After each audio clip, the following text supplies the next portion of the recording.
कहानी का शीर्षक जादुई खेत का रहस्य। गांव के किनारे एक छोटा सा खेत था जिसके बारे में हर कोई कहता था कि वो जादुई है, परंतु उस खेत के बारे में ज्यादा जानकारी किसी के पास नहीं थी। कुछ लोग कहते थे कि वहां जो भी जाता है उसे अपनी मनचाही चीज मिल जाती है। यह खेत वर्षों से बंद पड़ा था क्योंकि लोग डरते थे कि कहीं वहां कोई अनहोनी न हो जाए।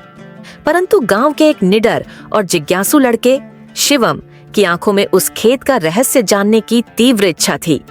एक दिन शिवम ने अपने दोस्तों हसन, इरफान और सोयब से कहा, क्यों न हम इस खेत की सच्चाई जानने जाएं?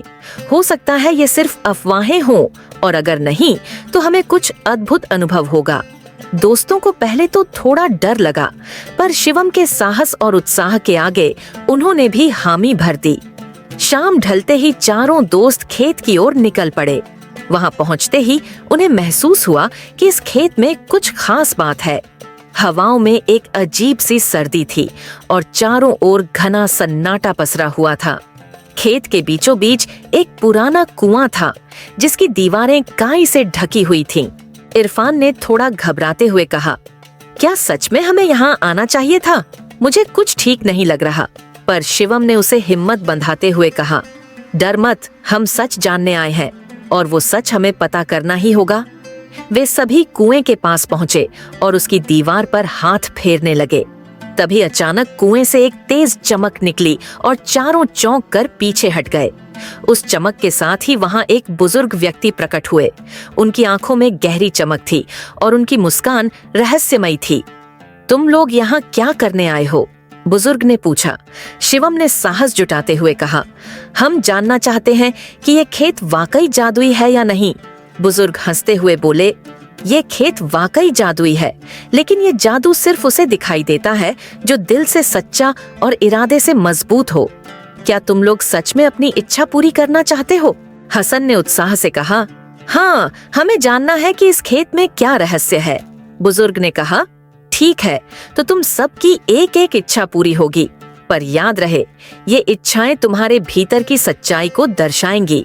पहले इरफान ने अपनी इच्छा जताई, मुझे एक बड़ा और हरा भरा खेत चाहिए जिसमें कोई भी भूखा न सोए, उसने कहा। तभी अचानक खेत का दृश्य बदल गया और चारों ओर हरे भरे पौधे उग आए। इरफान की आंखों में खुशी झलकने लगी। हसन ने कहा, मैं चाहती हूँ कि मेरे गांव के लोग हमेशा खुशहाल रहें। तभी आसमान में इंद्रधनुष छा गया और दूर दूर तक खुशियों की आवाजें गूंजने लगीं। सोयब ने चाहा कि गांव में कभी कोई बीमारी न फैले और उसकी इच्छा के साथ ही वहां एक जड़ी बूटी का पेड़ उग आया जो हर बीमारी का इलाज कर सकता था। आखिर में शिवम की बारी आई। उसने कुछ पल सोचा और कहा, मैं चाहता हूँ कि हम हमेशा सच्चाई की राह पर चलें और कभी लालच में न फंसें। बुजुर्ग ने मुस्कुराते हुए कहा, तुमने सबसे बड़ी इच्छा की है। सच्चाई ही इस खेत का असली जादू है। अगर तुम सब सच्चे रहोगे तो इस खेत की जादुई शक्ति तुम्हारे साथ रहेगी। इसके बाद बुजुर्ग ने चारों को आशीर्वाद दिया और गायब हो गए। दोस्तों ने समझ लिया कि सच्चाई और सादगी ही असली जादू है। वे खुशी खुशी गांव लौट आए और उस दिन से उनका जीवन पूरी तरह बदल गया। शिक्षा, सच्चाई और निस्वार्थता ही सबसे बड़ा जादू है।